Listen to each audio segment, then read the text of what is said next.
Hai, nama aku Maya, aku dari Spanyol. Dan nama aku Rafli, aku dari Cimahi, Jawa Barat. Ya, sekarang kami berdua sudah sampai di Depok. Ini dalam perjalanan Sido Boys Go West dari Jogja sampai Aceh, sampai titik nol di Sabang. Dan setelah goes dari Sabang, kita melanjutkan perjalanan pulang dari Sabang menuju ke Cimahi kembali. Ya, jadi ini sudah 7 bulan dari awal dari Jogja bulan Oktober sampai di Aceh bulan Desember, tapi kita ke titik nol itu bulan Januari. Sekarang udah ya bulan Mei ini udah baru sampai Sudah 7 di bulan Jawa perjalanan lagi. dengan bersepeda mengelilingi Sumatera. 7 bulan. Lama juga ya, setengah tahun lebih. Kalau aku sendiri sebenarnya kenapa bersepeda? Pertama ingin menjawab rasa penasaran aku, karena kan waktu lagi traveling lintas negara, waktu backpackeran gitu di awal tahun lalu sampai awal tahun lalu itu sempat bertemu sama orang-orang yang backpacker touring juga dari Eropa sampai ke Asia. Nah, aku penasaran aja, lah kok mereka bisa gitu kan touring lintas negara sampai bertahun-tahun. Aku jadi penasaran juga nih, aku bisa apa enggak. Nah, makanya idelah muncullah, pengen juga lah goes jarak jauh kayak gitu. Cuman ya waktu itu belum tahu kapan. Niatnya ya pas sudah pulang ke Indonesia langsung pengen melakukan perjalanan naik sepeda gitu. Makanya aku melakukan perjalanan dengan sepeda gitu. Kalau Maya sendiri? Kalau aku udah 6 tahun backpackeran, ini baru jangan backpackeran gitu. Jadi ya karena aku pengen keliling Indonesia atau keliling dunia gitu, ya cuman sekarang ya gak numpang lagi atau gak naik pesawat kayak gitu, sekarang naik sepeda gitu. Jadi karena pengen keliling sama pengen belajar naik sepeda ya itu, karena itu ya dari Jogja ke titik nol gitu. Tapi kalau kenapa ke titik nol itu karena aku ikut rencana Rafli, dia yang ajak aku ke sana, ya aku yang ikut. Terus kenapa naik sepeda juga kan, kalau naik sepeda lebih fleksibel juga. Nah, kita mau explore-nya terus mau ngelewatin antara provinsinya lebih enak lah, karena kita bisa menikmati setiap kilometernya. Karena kan kalau naik sepeda itu nggak terlalu cepat, nggak terlalu lambat juga.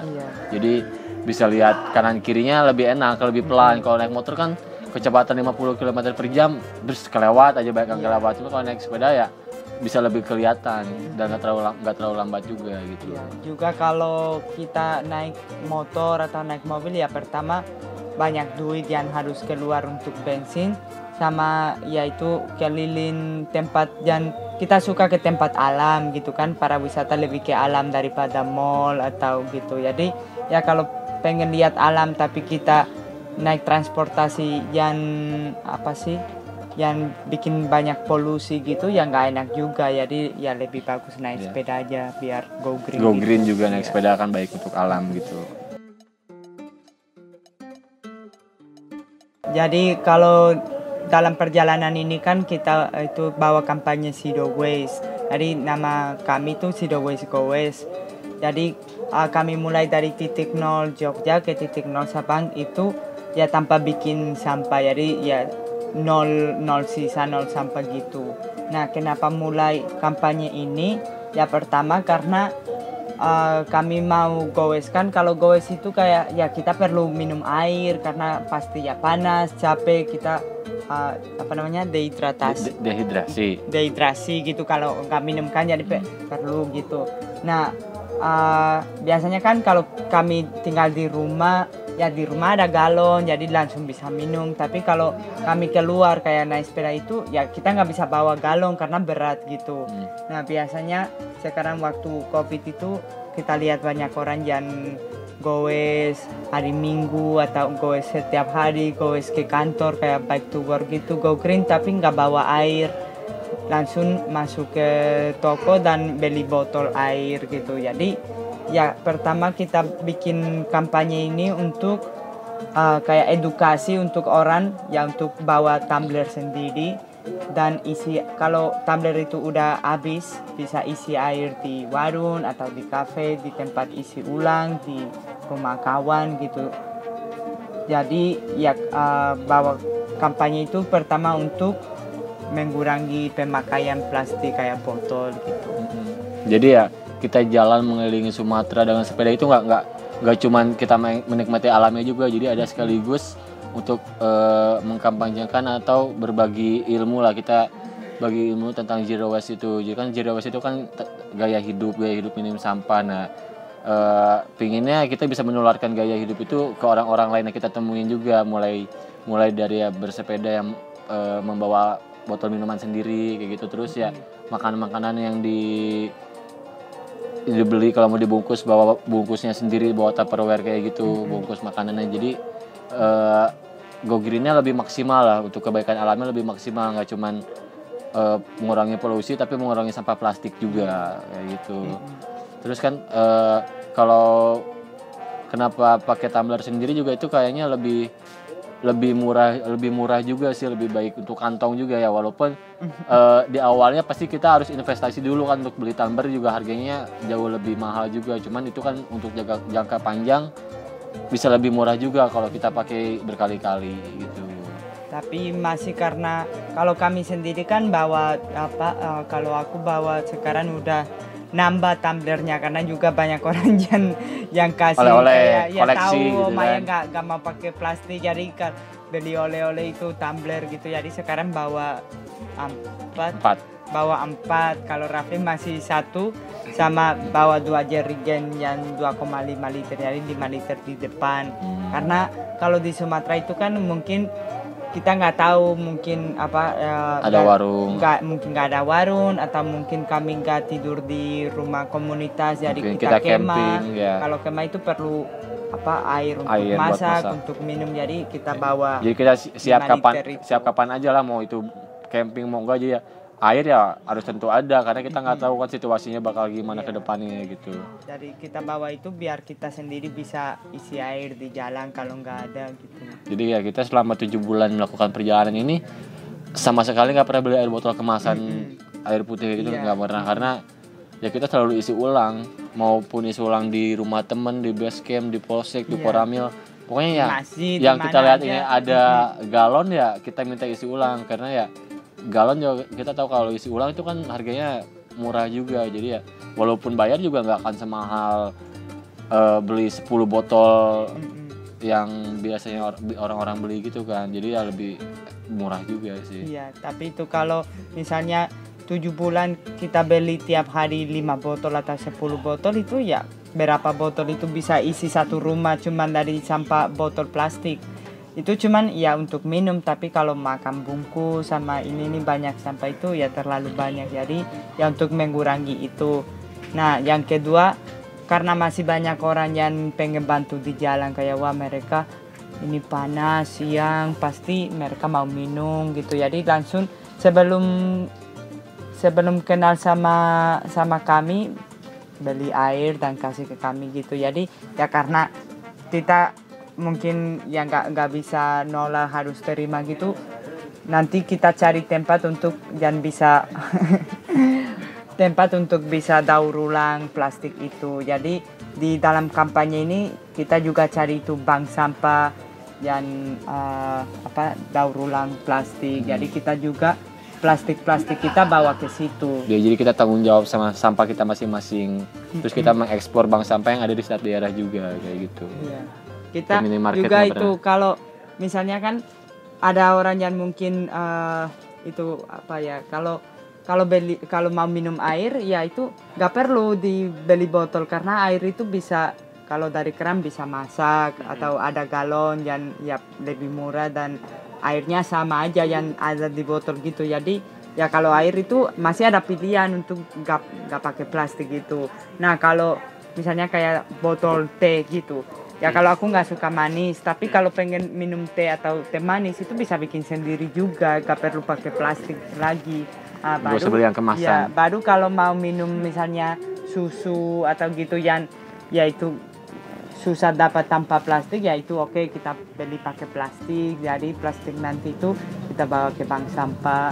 Atau kayak kalau masak mie atau masak yang ada plastik itu ya itu nggak bisa mengurangi, karena itu nggak bisa beli tanpa plastik, jadi itu kita bawa ke bank sampah gitu. Terus kalau beli air botol kemasan juga itu kan sebenarnya beli botolnya, bukan beli airnya. Harga airnya kan Iya. lebih murah. Kayak yang galon aja itu kan ya berapa liter ya harganya lebih murah gitu kan. Karena kita isi ulangnya airnya bukan beli botolnya gitu. Ya Gitu, kalau tas. sepeda kami itu kan ada Menjadi- jerigen. Nah jerigen itu kita bawa baju, alat masak, tenda gitu. Jerigen itu ya pertama untuk daur ulang, dan kedua ya karena kalau jerigen itu bikin sendiri bisa gratis atau paling ya mungkin 10.000 untuk besi gitu. Sama juga kalau kemarin kan waktu pas kita berangkat itu musim hujan, jadi ya pasti jerigen itu akan waterproof karena jerigen itu isinya biasanya minyak atau air gitu. Ya jadi ya itu kan kembali ke misi kita kan zero waste. Terus zero waste itu kan termasuk daur ulang. Nah, jerigen itu sebenarnya sesuatu yang bisa didaur ulang juga kalau udah nggak terpakai. Nah, salah satunya menjadi tas sepeda kayak gitu. Terus emang ya itu lebih murah juga, makanya kepikiran lah kita kan aku sering lihat orang-orang yang jualan di pasar kalau mau jualan ikan, jualan tahu atau apa pakai jerigen. Nah ini dilihat nih jerigen kuat juga nih, berarti buat tas sepeda juga bisa. Nah sekarang sampai 7 bulan bersepeda itu tas jerigen masih awet-awet aja, bahkan anti air pula, mau kena badai kena panas pun barang di dalam aman sih. Jadi ya lebih efisien aja dengan harga yang murah. Kita bisa puas lah dengan hasilnya gitu kan. Makanya pakai jerigen juga lebih unik juga, beda dari yang lain. Iya. Kadang orang pun bingung ini apa ditanya gitu kan. Lebih aman. Jadi mau maling pun bingung, ini dikiranya air padahal kan ya barang-barang kita juga gitu. Iya. Jadi bisa memanipulasi yang mau maling juga. Tapi Makanya- juga sih pernah yang pengen beli buat kami kayak tas khusus untuk sepeda gitu, yang mungkin yang mahal atau yang murah, yang bagus gitu. Tapi ya kenapa kita harus punya yang baru kalau bisa punya yang bekas, atau ya kalau mau pakai tas sepeda lebih bagus cari yang bekas, yang udah pernah dipakai daripada beli yang baru-baru, karena ya itu juga bikin sampah, bikin apa. Ya untuk produksinya pun itu ya pasti menghasilkan banyak sampah. Makanya bukannya gimana, bukan menjatuhkan, tapi ya kalau bisa lebih baik untuk alam kenapa enggak gitu kan.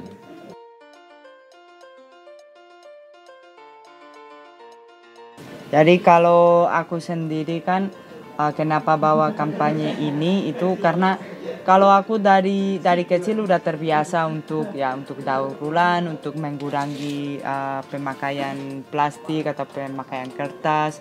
Atau aku biasanya nggak beli baju baru, biasanya pakai baju yang dari tante, dari teman Bekas. gitu ya, baju Tapi masih baju layak bekas dipakai. yang bisa dipakai, kenapa enggak gitu. Jadi ya dari kecil aku terbiasa kayak gitu. Jadi waktu aku tinggal di Indonesia, kayak kalau aku tinggal di rumah masak atau beli itu, ada sampahnya, atau dari teman-teman ada sampah plastik, ada sampah organik. Aku terbiasa untuk pilah sampah itu, tapi di Indonesia kalau aku pilah sampahnya di sini ya gimana nanti, Dibuangnya siapa yang ambil, siapa yang pilah, siapa yang pisah, bawa kemana gitu. Aku juga dulu kurang tahu, jadi ya udah ikutin sama mereka, buang semua di satu tempat gitu. Jadi sekarang ya kita juga belajar sambil jalan, sambil ajarin orang lain juga. Jadi kalau mungkin waktu pertama mulai perjalanan kita nggak tahu terlalu banyak dari bank sampah, sekarang lebih tahu. Jadi sekarang kita sharing gitu juga untuk orang tahu, karena kadang-kadang kita juga tanya di beberapa kota kayak, oh kamu tahu bank sampah di kota ini di mana, bank sampah itu apa, atau nggak ada di sini atau gitu. Tapi padahal ada, ya gitu pasti kan. ada, karena orang yang cari sampah itu ada, jadi pasti mereka cari untuk jualan sampah itu. Nah, yang kedua, aku suka Indonesia itu kan banyak potensi alam kayak pantai, air terjun, gunung, tapi ya semua kotor, banyak sampah gitu. Jadi ya pengen orang jaga alam sama jaga wisata di sini, karena kalau semua kotor ya nanti siapa yang mau ke situ juga kan. Jadi itu kadang-kadang banyak orang yang lihat kayak, wah ini bule lebih peduli sama negara kami daripada daripada kita sendiri gitu. Kenapa bule Spanyol peduli, dia pengen tahu tentang bank sampah atau kenapa dia daur ulang mengurangi tapi kita enggak gitu. Tapi ya bukan karena aku peduli sama sampah di Indonesia, tapi karena Indonesia termasuk di ya, bagian bumi. Kalau dunia, Indonesia rusak, bumi rusak, aku semua kita kena dampaknya rusak juga. Jadi ya karena sekarang aku di Indonesia, ya aku peduli sama Indonesia dan mau kalau bisa ya bantu dikit untuk Indonesia ini jangan masuk bumi. Jadi ya mulai dari keresahan masing-masing. Jadi kan kita suka main ke alam ini udah indah banget teman.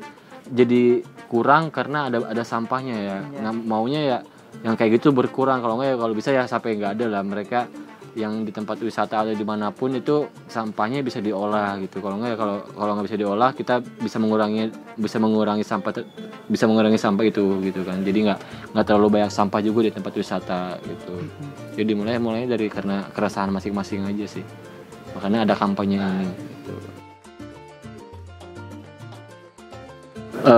Mungkin kalau kesulitannya ya itu kan kalau udah kayak gitu kan udah masuknya ke kebiasaan seorang karena di lingkungannya udah biasa buang sampah kayak gitu. Kalau enggak ya udah biasa beli botol minum kemasan. Nah itu kalau kita datang tiba-tiba kita kasih edukasi juga mereka nggak akan bisa langsung berubah. Mungkin butuh beberapa waktu atau kita harus kasih contoh dulu. Jadi ya kadang kita mikirnya wah ini kayaknya percuma deh kalau kita gini-gini tapi nggak ada orang yang berubah gitu kan. Tapi ya kita tahu nggak banyak yang berubah, tapi ada aja orang yang 1-2 ikut zero waste juga, mengurangi sampah plastik. Nah ya bagi kita itu cukup merubah satu orang lebih baik daripada semuanya daripada nggak ada sama sekali. Jadi ya buat kita ada orang yang bisa mengikuti gaya hidup ini ya udah cukup sih. Cuman agak sulitnya ya kadang mereka udah tahu cuman masih dilakuin juga gitu kan. Jadi ya gimana gitu kan rasanya. Ya tapi itu kalau alasan kami untuk kalau ada orang yang ya ini Indonesia ini kami udah terbiasa untuk pakai plastik terus gini, ya alasan kami ya gimana kita udah bisa 8 bulan jalan-jalan tanpa beli botol, kenapa kamu satu hari minggu bisa mau goes kamu nggak bisa tanpa beli botol. Kalau kita udah 8 bulan tanpa beli ya pasti kamu bisa juga gitu. Jadi ya itu mungkin lebih susah untuk mengurangi pemakaian plastik untuk untuk orang yang ya anak muda gitu, karena ya udah lahir di bumi plastik ini. Kalau mungkin nenek kakek atau orang tua mereka masih bisa balik ke belakang yang waktu aku kecil ambil air pakai botol kaca, atau waktu aku kecil belanja pakai kantong kain atau pakai daun pisang gitu. Jadi buat mereka mungkin lebih gampang karena bisa balik ke belakang. Tapi kalau untuk orang yang udah lahir dengan udah ada kami plastik gitu ya susah karena ya mereka cuma tahu plastik. Jadi ya kayak gimana kalau aku mau belanja, apa aku harus cari daun pisang atau gimana? Enggak, itu kamu bisa bawa kantong sendiri atau kamu bisa masuk langsung di mobil atau masuk langsung di tas, masuk nggak perlu pakai plastik lagi gitu. Jadi ya yang kesulitan untuk mengurangi itu adalah merubah kesadaran. Berubah kebiasaan itu. Itu butuh waktu juga sih dan butuh kesadaran dari setiap orangnya masing-masing. Kalau orangnya itu belum sadar ya mau kita gimana pun ya susah juga untuk merubah kebiasaannya gitu. Tapi itu kalau nggak bisa mengurangi ya jadi pilah sampah. Nanti kalau udah pilah, kalau nggak bisa bawa sendiri ke bank sampah, bisa kasih ke orang yang jadi tukang sampah. Iya, tukang rongsok atau tukang pemulung kayak jadi, gitulah. Kalau kamu kasih ke orang itu, kamu juga bantu orang itu karena dia nggak perlu jadi di dalam truk sampah yang udah semua kotor gitu.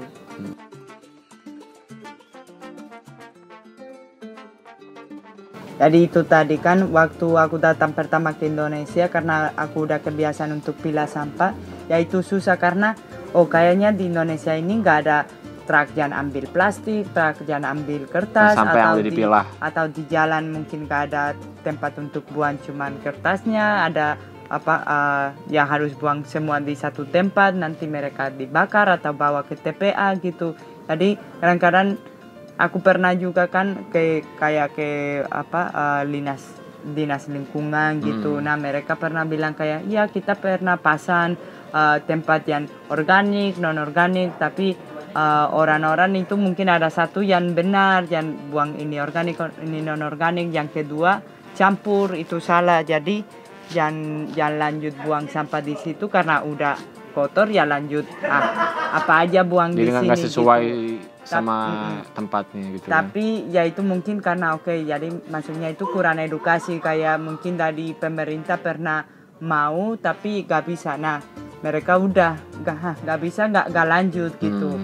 Kalau bank sampah yang kami pernah yang benar-benar keren, yang mereka benar-benar kerja itu bisa lanjut, benar-benar daur ulang, jual sampah atau bikin kerajinan, itu gak dari pemerintah sih. Itu dari orang-orang sendiri yang peduli sama lingkungan. Jadi dari pemerintah nggak pernah ada. Kalau yang kita alami, yang kita lihat masih kurang lah kayak effortnya ya. Kalau dari pemerintah, kalau itu dari masyarakat Indonesia yang ya sendiri peduli, itu mereka yang bikin bank sampah atau mereka yang bikin kompos.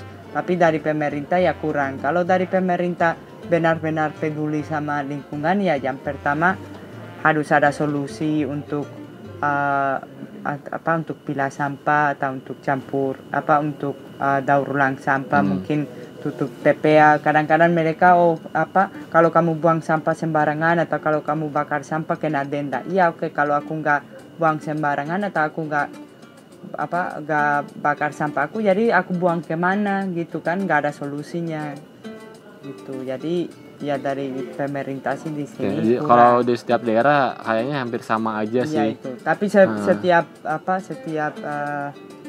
provinsi ya gak beda, itu sama aja.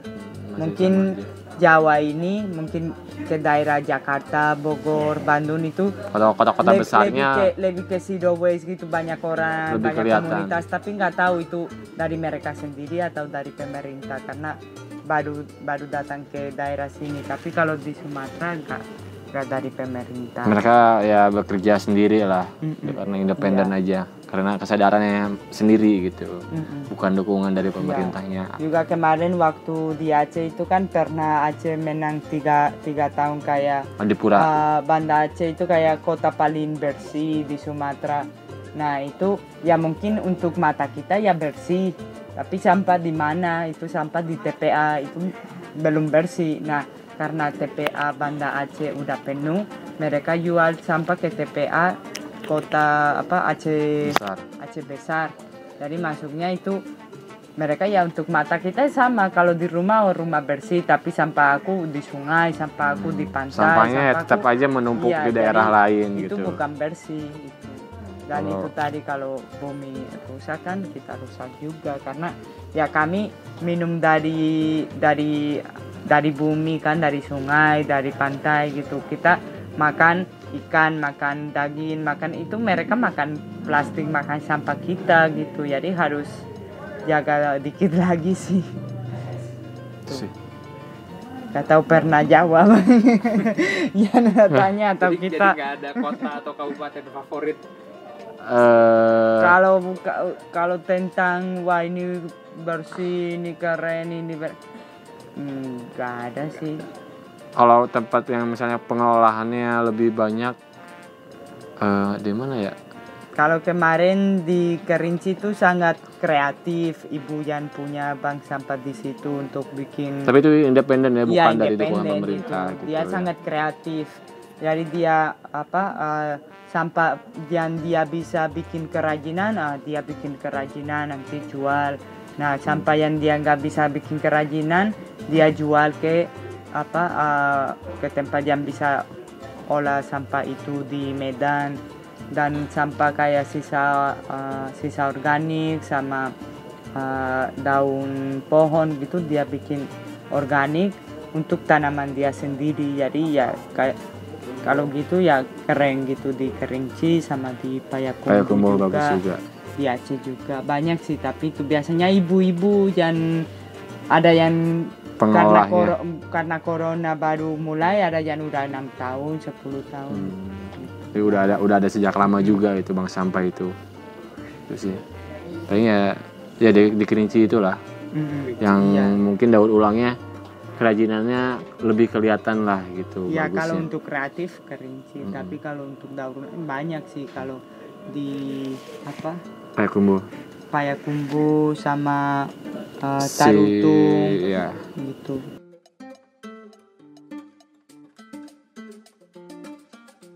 Kalau aku pesanan untuk pemerintah, untuk yang punya kafe, untuk semua itu ya untuk peduli lebih sama lingkungan, untuk jaga alam gitu.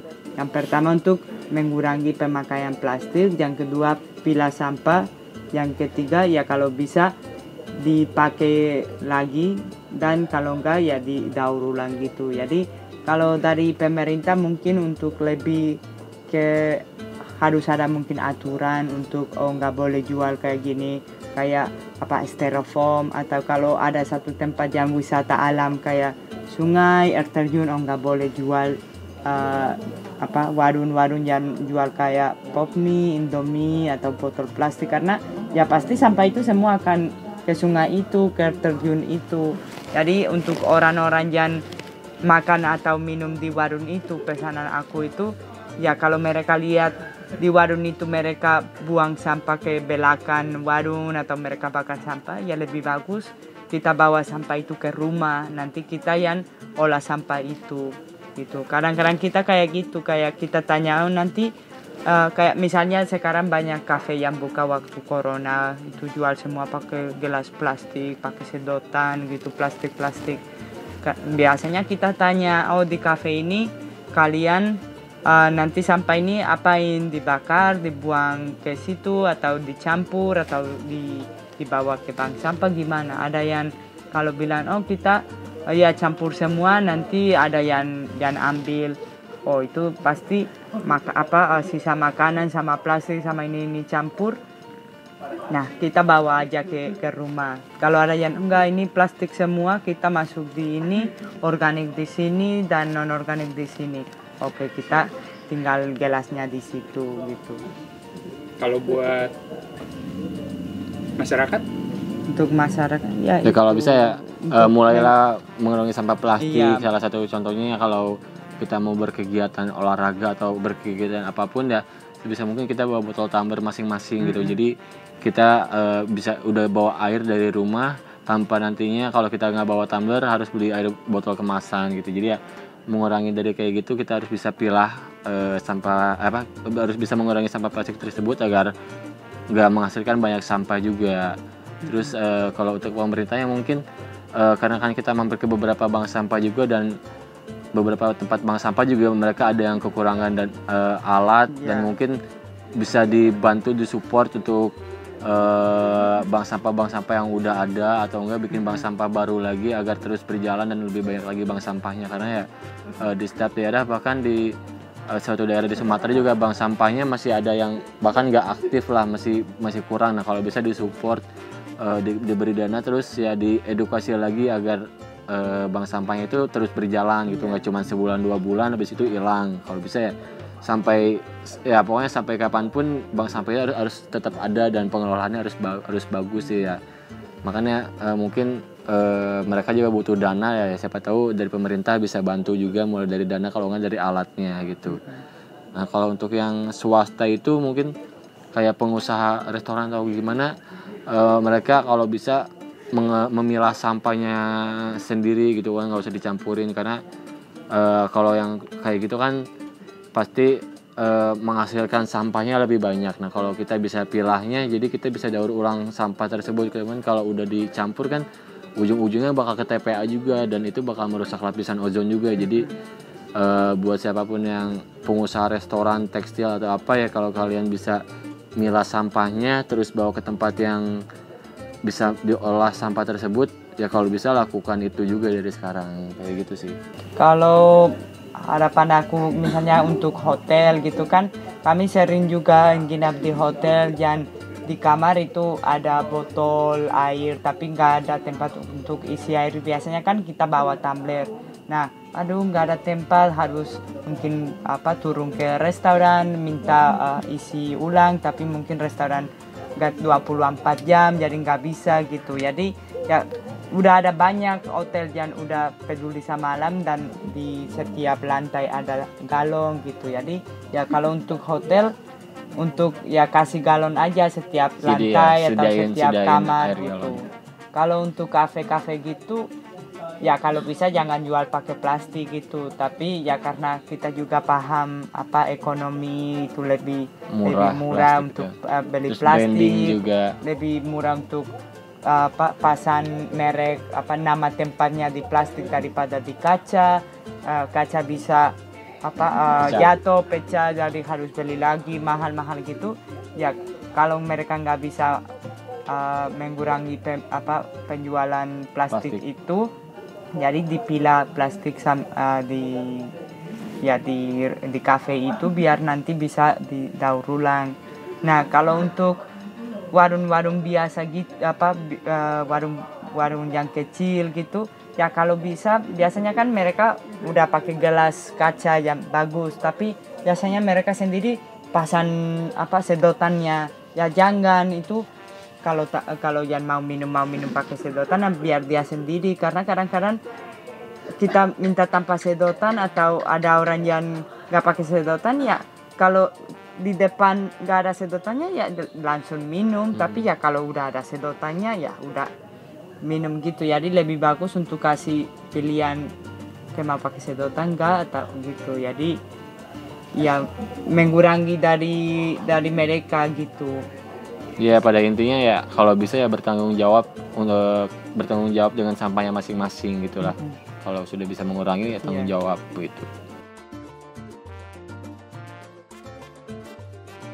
Kalau kalau ya pasti Jawa sama Sumatera beda kan, karena Jawa itu lebih rame, jadi ya polusi mobil motor itu ya lebih daripada di Sumatera. Jadi ya ketika kalau kita goes itu ya bisa sesak nafas. Iya bisa itu sadar atau bisa tahu itu ini kotor gitu.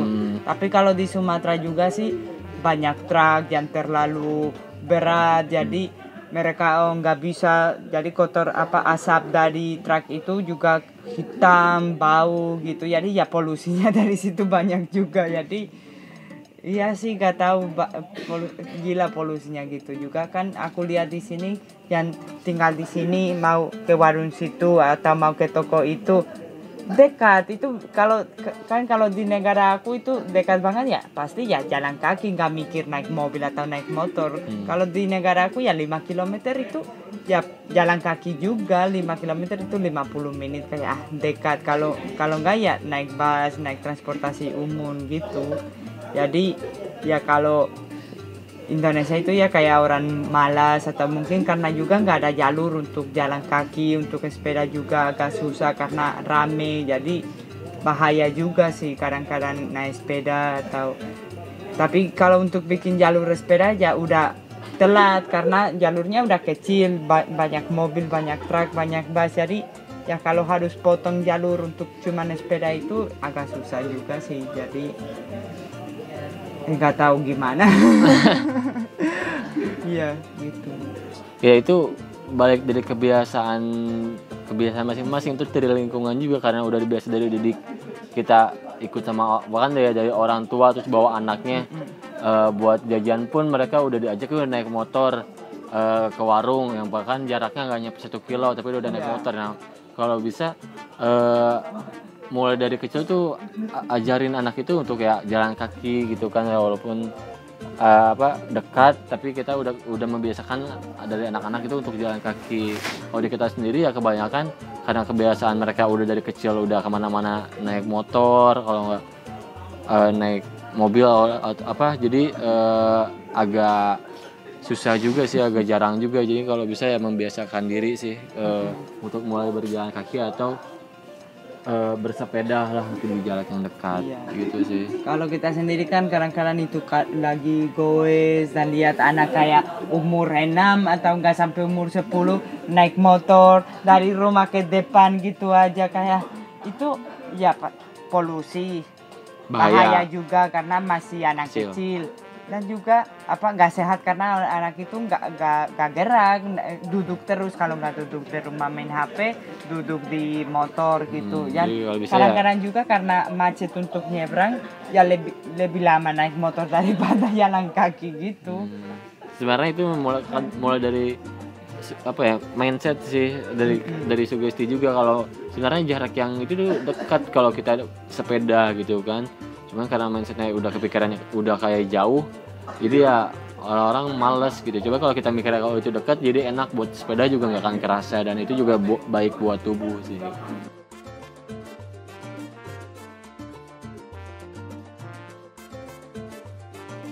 Kalau menurutku itu yang tadi ya agak susah di Indonesia karena nggak ada jalur untuk jalan kaki atau nggak ada jalur untuk sepeda.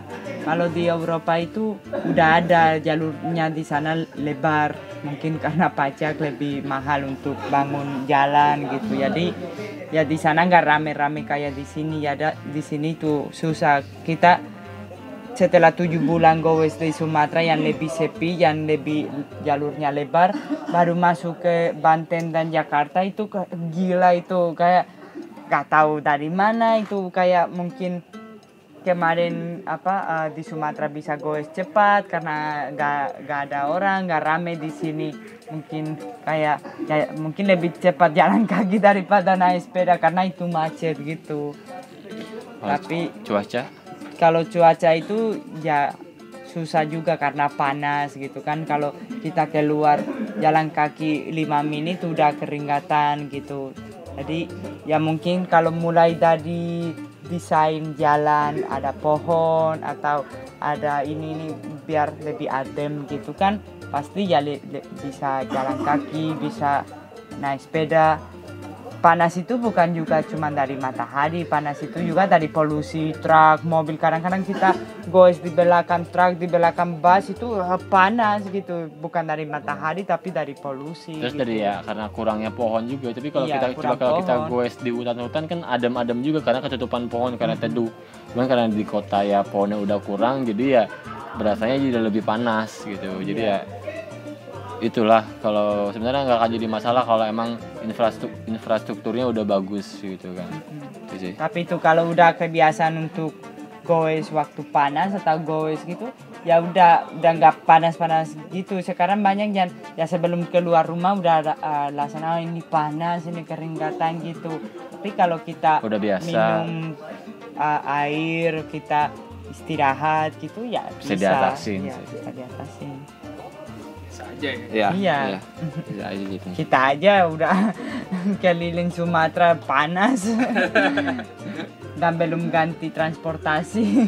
Naik sepeda. Kan banyak orang yang kalian nggak mungkin cuman sampai Medan dan udah aja kita naik pesawat aja, atau kita naik bus, atau kita beli motor aja, nggak pernah. Karena ya kalau naik sepeda itu lebih asik gitu sih.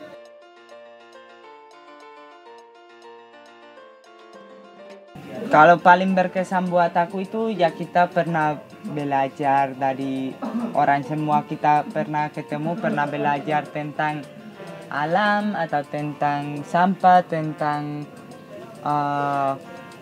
sepeda, tentang apa aja. Kita setiap hari itu belajar, dapat jam baru, dan tiap hari kita juga pasti ada orang yang belajar, dapat hal baru dari kita juga. Jadi yang paling berkesan, paling ya baik-baik dari trip ini itu. Kalau cerita yang aneh atau yang buat aku yang paling impact gitu, bukan yang asik, tapi yang kayak kayak aku akan ingat karena kita pernah numpang di mobil yang lagi bawa sampah dari kantor untuk buang ke sungai. Jadi itu paling shock gitu yang aku, karena juga aku nggak tahu apa ya reaksinya gimana, kayak aku nggak bisa jangan buang sampah ini ke sungai gini-gini, karena pasti ya nanti kita pergi dia akan buang gitu. Jadi kayak aku rekam gitu waktu dia buang sampahnya gitu. Jadi aku kayak aduh aku salah juga, karena apa ya aku kayak izin orang itu untuk merusak alam waktu aku bawa kampanye ini kan gitu. Jadi paling cerita-cerita yang kayak mungkin kayak jelek gitu, tapi banyak yang ya itu yang Ada videonya. videonya ada, cuman belum upload. Tapi ada itu enggak, masih shock karena aduh aku rekam daripada berhenti dia gitu kan, Menyaksikan sendiri ya kayak gitu. tapi ya. ada videonya sih yang waktu dia ngomong apa aku bawa sampah ini, kita nggak bisa bakar, kita nggak bisa buang sembarangan di sana karena kena denda. Tapi ya itu solusinya nggak ada, itu tadi itu ada dilarang ini denda itu, tapi nggak mana ada solusinya. solusinya gitu. Jadi untuk pemerintah ya harus kasih solusi.